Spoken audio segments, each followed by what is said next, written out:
Hi, it's Tom from Lone Horizons. Welcome back to Dungeon Crawl Classics Solo Dyson's Delve. We are carrying on where we left off last time, which was in the middle of a fight. So I made some notes and things to make sure I knew what was going on before coming back to it. So we got to the end of a round of combat last time, which means we're back up to the start of the initiative order, Goblin 2. Before we carry on, I just wanted to mention that I noticed a couple of mistakes that I've been making, as is normal for this campaign, because as you know, I'm really learning the game as I go.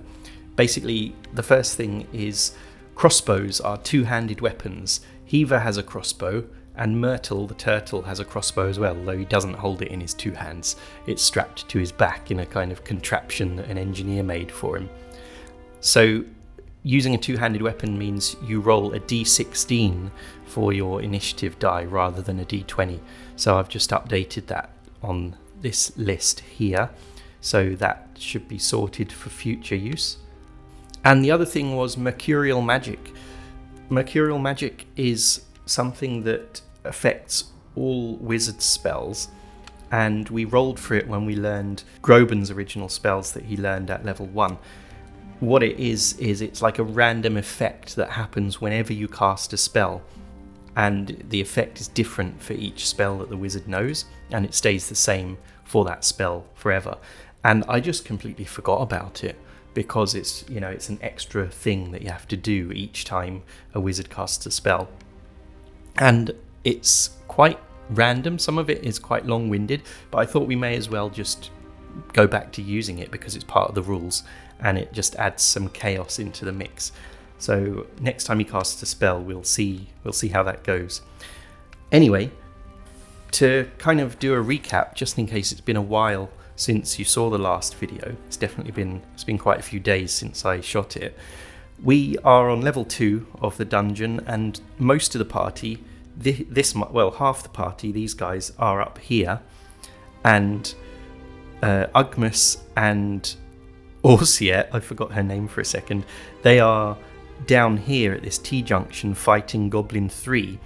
Meanwhile, Goblin 2 is hanging back throwing javelins at them, and Goblin 1 and Goblin 4 have come down here and they've pushed an old divan out of the way that was blocking the door to the fire beetle pen.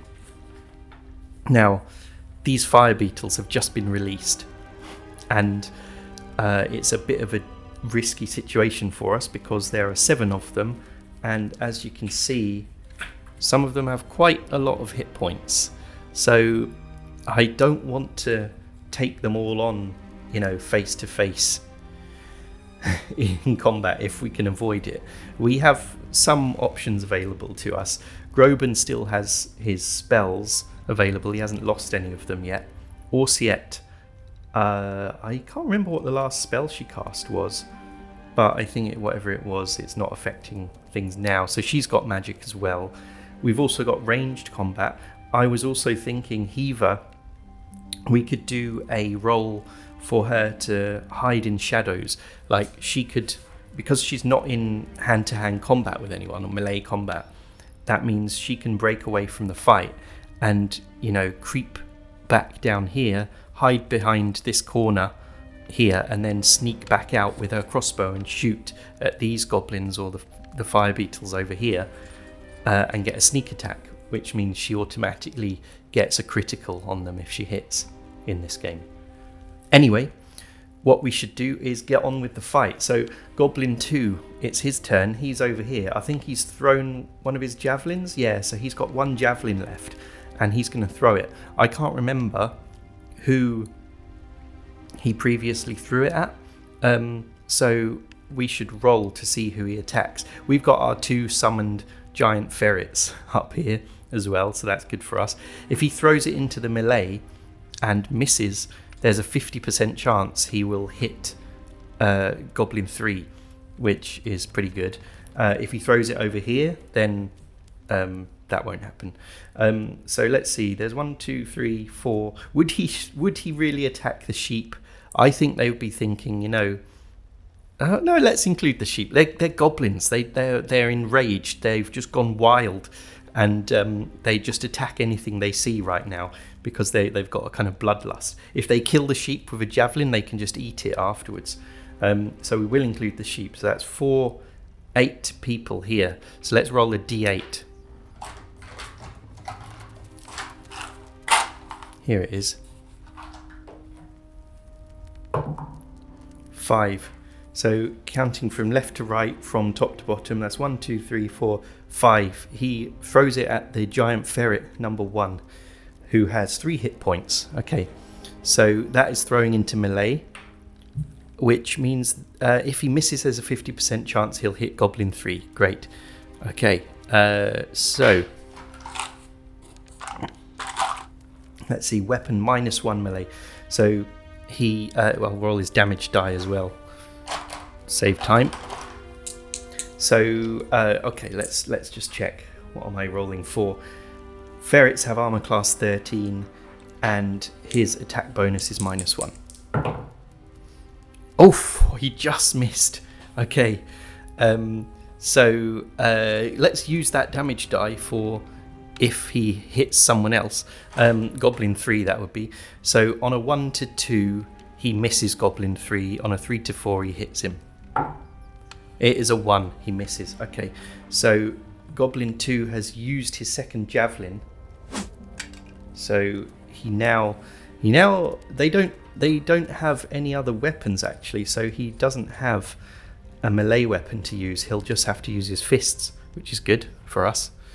Okay, so that is his attack done, and I guess he's going to just charge into combat.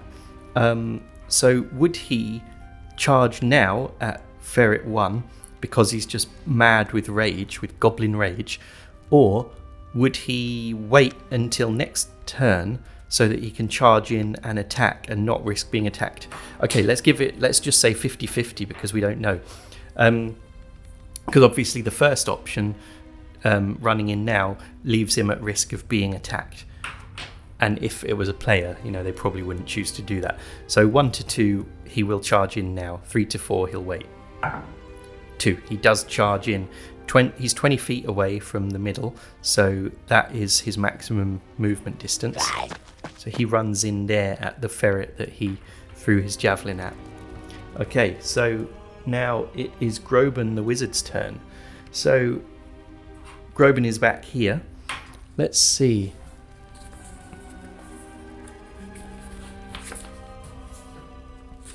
So he has animal summoning, which he just used. He's got colour spray, hasn't he? I think he should try and colour spray them. Let's see, range is 40 feet, so he could even colour spray these guys over here and slow them down. Because if he, let's see what a normal, the lowest possible result that's a success is 1 target within range must make a will save or be blinded. If he gets a really good result, say he gets 20, up to 3 targets within range can be targeted. Okay, that's good, because I thought it was like sleep, the sleep spell, where in old school essentials in D&D, where it just puts a mass group to sleep, whoever they are, like friend or foe. But this sounds really good that it can be targeted. Okay, so firstly, let's try and cast the spell. And if we want him to, he can use Spellburn to give himself a bonus to his casting roll, which could be good. Remember as well, he can use Myrtle, his familiar, and cast the spell through him, which gives him a +1 bonus to that roll as well. So let's see, his spell check is normally 1d20 +2. So if he casts it through Myrtle, that gives him +3 bonus. And then if we even do Spellburn, because we are in a bit of a risky situation here, and we need to survive this fight, why don't we Spellburn, his strength is only 4. I guess his stamina, you can do strength, agility and stamina, the physical ones. Let's Spellburn just 1 point of stamina, I guess. So his stamina will become 7 out of 8. and he will get a +4 bonus to casting colour spray. Alright, so he begins the incantations. Let's say he's gonna cast it at these guys, because if we can just quickly get them killed, then we can deal with these guys after. Alright, so what was it? +4, okay. Oh no! That is an 8. I think it's a failure. Lost! Failure! Yes. He has lost his spell. Okay, so for the rest of the day, he can't use colour spray. Okay, I'm just going to write lost on there. Okay. But mercurial magic, I think... I can't be bothered to look it up. I'm going to house rule that mercurial magic only happens when the spell works. Alright, so... yeah, he waves his arms about, chants the magic words, and basically he makes a mistake, he's distracted, nothing happens. Okay, so that was his action for the round, and yeah, he can't actually do anything else. Alright, so it's on to Goblin 1, who is over here. Now he's got his 2 javelins, so he is going to attack someone. I think I should write down who they're attacking, shouldn't I? Because they'll attack the same one each turn. So Goblin 2 is attacking Ferret 1. F1 I've put for Ferret 1. Goblin 1 over here. Yeah, I don't think he's attacked anyone yet. So again, we'll roll a d8 to see who he goes for. And again, I'm including the ones in melee because goblins are dumb. 6. So 4, 5, 6. He throws at Orsiet. Okay, so Orsiet's armor class is what? Oh, let's see. Get this up here. Her armor class is 15. Good, because I think she's got a shield. I can't remember. And he has -1 attack bonus. Oh, he hits. But he does 1d6 -1 damage. Although I think a hit always does 1 damage, no matter what. Let's see what it says about combat rules. Okay, yeah, it doesn't actually say if you hit, you always do 1 damage. So 1d6 -1 would on this roll would be 0. So he's used his javelin. Let's see. He was Goblin 1, wasn't he? Yeah. So the javelin glances off her chainmail armor. Okay, so alright, Goblin 1 is attacking Orsiet.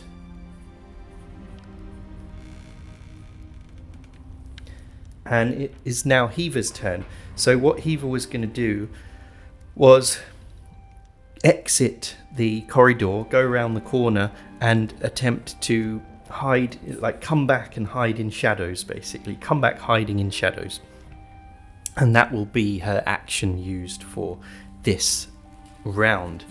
And let's see, her hide in shadows bonus is +2. It's going to be difficulty class 10 to beat based on the rules. So yeah, she gets a +2 to this roll. Let's see if she can do it. Yes, she just makes it. Okay, so while all this clanging of metal things is going on in this part of the corridor, she creeps out of the room and then leans around the corner with her crossbow, lining up a shot on one of these guys over here, which she's gonna do next turn. Great. Okay, so Ugmas, where is he? He's over here. So I think he's attacking Goblin 3. And oh yeah, he has his mighty deed of arms, doesn't he? So why don't we say, let's just say he tries to knock over Goblin 3 with his shield bash that he's going to do. So the shield bash, let me check. Okay, so I just spent quite a long time checking the rules about dwarves and their attacks because They're more complex than warriors in what they can do with their attack roll. So basically, one thing I noticed, we gave him a hand axe originally, and then we bought a warhammer for him for when he fights skeletons and things, because he needed a crushing weapon for them. But the warhammer does more damage than the hand axe, so he may as well just use that all the time instead. So I've changed his damage here to 1d8 plus 1d3 deed die minus 1, because he has minus 1 strength modifier. Okay, so what he is going to do is he is going to attack using his warhammer, Goblin 3. He is also going to shield bash using a d14 for his shield. He is going to add his deed die to that. If it's a 3, he will bash into this goblin and try and knock him down using the shield. He has to roll a 3 on his deed die for that. And here's his damage die for his warhammer. Okay, so we'll just roll all of these together, I guess. So the goblin's armor class is, what was it? 10 plus armor. These goblins, I think they were wearing leather armor, weren't they? Okay, I just spent a couple of minutes faffing around between looking at Dyson's Delve and the Dungeon Crawl Classics rules about Goblin armor class, because I've forgotten what we did about it last week. These goblins, I'm just going to say they have armor class 10, which is unarmored, because that's what it says on here, and we're going with that just to cut down on a load of messing around. So here we go. Ugmus is going to roll all his dice and try and do what we said for these guys. He's fumbled. I can't believe it. How many times do these guys fumble? It's like they are genuinely unlucky characters, really. Okay, so if he fumbles with his main weapon attack, but he still does his shield bash attack, then and he gets his he got a 3 on his deed die as well. All right, I guess we should roll on his fumble table to see what happens first, because if he falls down or something, then he can't really do the rest of it. So we'll go by what that says. Right, this playthrough is really just how not to play Dungeon Crawl Classics. Everything I do is wrong, basically. All right, so let's see. Yeah, fumble rolls use the reverse of the character's luck. Warriors and dwarves, and only warriors and dwarves, may burn 1 point of luck to cancel a roll. Oh, bloody hell. This is so complicated, this game, isn't it? Alright. So you can burn a point of luck to avoid any further negative effects, so it will just be a miss. Alright. Let's just do that. His luck's 9, so it's going to go down to an 8. Okay, so we cancel the fumble. He still misses with his warhammer, but he hits with his shield bash. And let's just say he gets his deed. His mighty deed works because he did get his shield bash done. All right. So firstly, the shield bash does 3 damage because it's what's on the D3. So the goblin, which goblin was that? Goblin 3. 1, 2, 3. He now has 1 hit point left. And the mighty deed of arms, he was going to try and knock him down. Yes, any attempt to knock an enemy off its feet trips and throws. Alright, so the deed die was 3. The warrior can knock an enemy off balance. The enemy gets a reflex save against the warrior's attack roll. Failure means the enemy is knocked prone and must spend its next attack action standing up. Okay, that's great. Melee attacks against a prone opponent receive a +2 bonus. So against the warrior's attack roll. So that was the D14, which is 14 plus 3. So it has to do a reflex save versus 17, which is great. So it needs to roll, let's see, what is its reflex save? Saving throws, +1. So if it rolls a 16 on here, then it makes it save. 10, it doesn't. Okay, so Goblin 3, I'm just going to write it down here, is, and we'll rub it out after, is prone for the next round. So +2 to enemy attacks. There we go. Alright, so wow, that was complicated, wasn't it? But that's done. So yeah, Orsiet's turn. Now what spells did she have? Detect Evil, Food of the Gods, Resist Cold or Heat. Oh yeah, and the useful one, Holy Sanctuary. Okay. So why don't we just try and kill one of the goblins? Because look, she's here with Goblin 3, who is now prone. So let's go for him. So she has her Warhammer, doesn't she? So she does 1d8 damage. Goblin has armor class of 10, and her attack bonus, oh, it's just 0. Okay, here we go. But her attack bonus is +2 against this prone goblin. So if she gets an 8, then she hits. No, she misses. Okay, yeah, the goblin is rolling about on the floor trying to get up, and she slams her Warhammer down on the hard floor next to it. Okay, so that's Orsiet's turn. Myrtle the turtle, he can shoot. He may as well shoot at one of these guys over here, right? Let's see, Goblin 1 has been wounded, so he's going to shoot his crossbow at Goblin 1. Let's see. So his attack bonus is +1, and he does 1d6 +1 damage. So if he rolls a 9, he'll hit. Yes, he hits.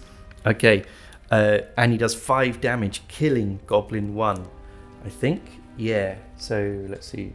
1, 2, 3, 4. Goblin 1 is down.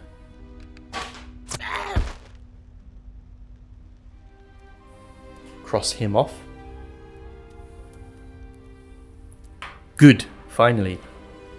Alright, now, in terms of morale checks for these guys, I normally do them when we get down to half the enemy number, and then when there's one enemy remaining. I know some old school games say you should do a morale check for the enemies as soon as one of them dies, but I think that's kind of a bit too easy for the players. So anyway, I've just remembered as well, these fire beetles are all loose now, so I should probably just add them all to the end of the initiative list, because they are joining the fight late, basically. Let's just cross off one bolt of myrtles. So yeah, I'll do that now. Okay, here we go. Look, that is a lot of enemies, isn't it? Groban lost his useful colour spray spell. He might need to summon more animals, more giant ferrets. Oh my god, can you imagine if we get like 5 giant ferrets or something, and we have to do all the attack rolls for that? I think if that happens, I think he's going to have to do it if we want to survive this fight, but I think if that happens, I might just kind of summarize each round of combat on screen, on camera, at the end of each round of combat, rather than because the fight would take 2 hours or something if that happens. Okay, so anyway, yes, we have just done Myrtle's turn, so he doesn't want to move or anything like that. So it is now Goblin 3's turn. Goblin 3 is this one here. Oh yeah, so he spends his action this round getting up off the floor, so he can't actually attack Orsiet, which is good.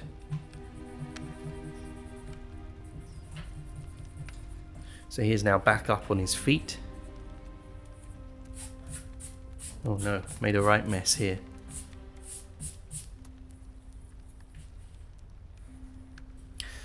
Okay, so yeah, he's back up on his feet, but he can't do anything. He could run away if he wanted. Does he still have a javelin to use? Yeah, he's still got his javelins. I don't know. If he runs away, he has to break off from combat, and Orsiet gets a free attack. So I don't think he'll do that. I think he'll carry on fighting her.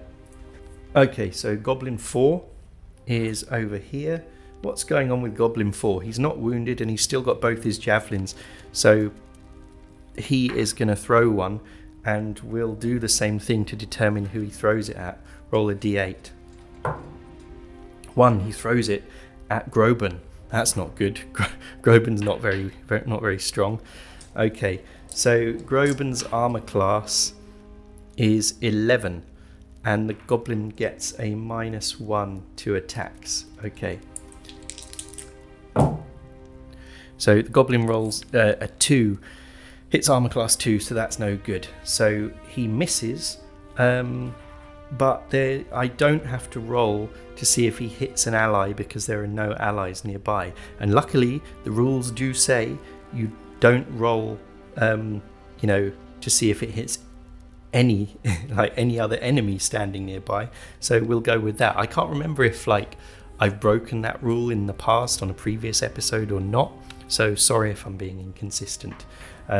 Anyway, he has used up 1 javelin, Goblin 4. So he now has 1 left. Okay. Ferret 1's turn. Ferret 1 is fighting Goblin 2, which still has all its hit points. Okay, so ferrets, they have a +2 attack bonus, and they do 1d4 + 1 damage. Okay.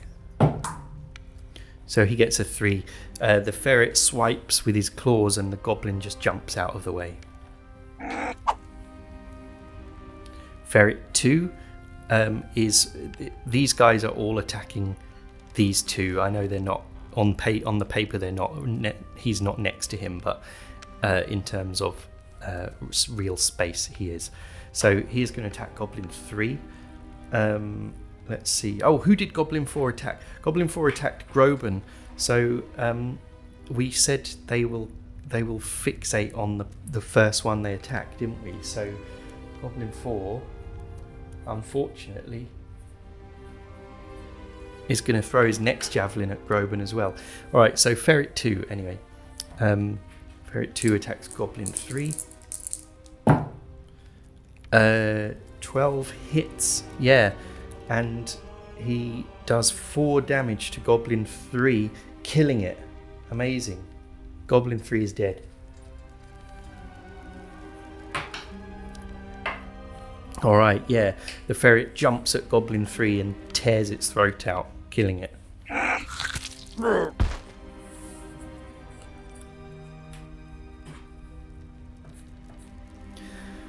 Okay, so now the fire beetles are gonna join in the fight. What is their movement? Move 30 feet, and they can climb 20 feet. Wow, okay. So they can get to these guys over here. Alright, so Fire Beetle 1 then. Let's find him. This is getting risky. The party could get wiped out quite easily here. Yeah. I'm not sure what we'll do. I think Groban is definitely going to try and summon more giant animals on his turn. Anyway, Fire Beetle 1, who is he going to attack? Let's roll to see. 3, he is going to attack Ugmus. So I'm going to write that down.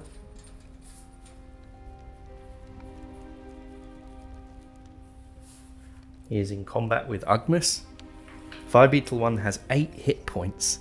That's mad. What does Ugmus have? 5. Okay. Oh yeah, and some of them are even wounded in this fight. Orsiet could try and do lay on hands on herself, actually. That might be a good idea, because she's only got 4 hit points. Anyway, Fire Beetles, what do they do? Attack bonus +3, melee damage 2d4. Oh, this is a disaster, actually. I think we might have to flee.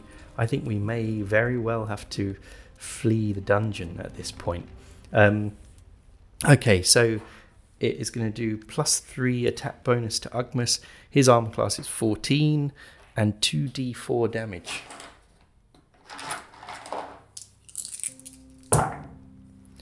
(11, 12, 13, 14). It hits. Oh no! 8 damage to Ugmas, and he's got 5 hit points. Okay. So yeah, the fire beetle charges down the corridor towards Ugmas, jumps right for him, and its mandibles dig through his armor and go into his chest, and he goes down. So remember, we don't know if he's alive or dead at this point once he goes down to 0 hit points. But if we flee the dungeon, he's definitely dead, because these fire beetles are going to eat his corpse no matter what. Okay, that was very, very bad luck. All right. Okay. Fire beetle 2. What's he going to do? Where is he? He is here. Who is he going to go for? Oh, actually, who can he reach? What was their movement again? 30. So he can't actually reach these guys. But then let's just try and give them a chance, and we'll say they will, they're not automatically gonna go for the nearest ones. So let's roll. Oh, it's no longer a D8, is it? Because Ugmas is down. Let's just move him out the way. So it's a D7, really. Is there a D7? Yes, there is. This is a D7. It's one of the weird Dungeon Crawl Classics dice. What is that? 3. So it's going for the sheep. It wants a bit of mutton today. Okay, so it can run 30 feet. So it is going to end up there, right? That's 10. Yeah, that's 30 feet. 30 feet is there. Okay, so I'm going to write down sheep. I mean, let's be honest, the sheep was always just there to be a decoy for enemies. Okay, Fire Beetle 3. Who is that one going to go for? 1. Groban. Oh no.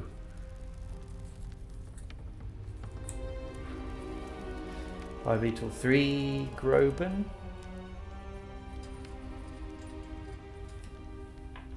Then Fire Beetle 4. 5. That is Ferret 1. Okay, so it is going to make it there.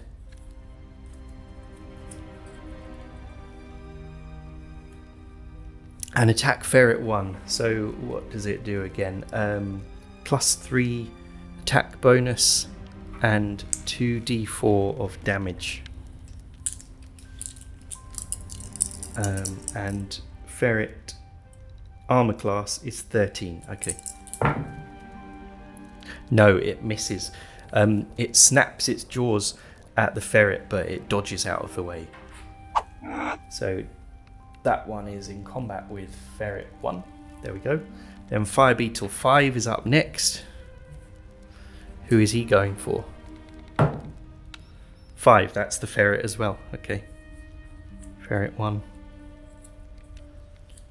I'm just going to put him there. Okay, so same thing. +3 attack bonus. Trying to hit armor class 13. Oh, he hits. Okay. So that is 3 damage. And Ferret 1 has 3 hit points. So he is killed, unfortunately. Yeah, the mandibles dig into the ferret's face and it drops to the floor, dead. So yeah, Ferret 1 is crossed off the list, unfortunately. Hi, it's post-production Tom here. I decided to split this session into 2 episodes because it's going on quite a long time and taking me a while to edit. So hope you enjoyed the video. Like and subscribe if you haven't yet, and I will see you next time.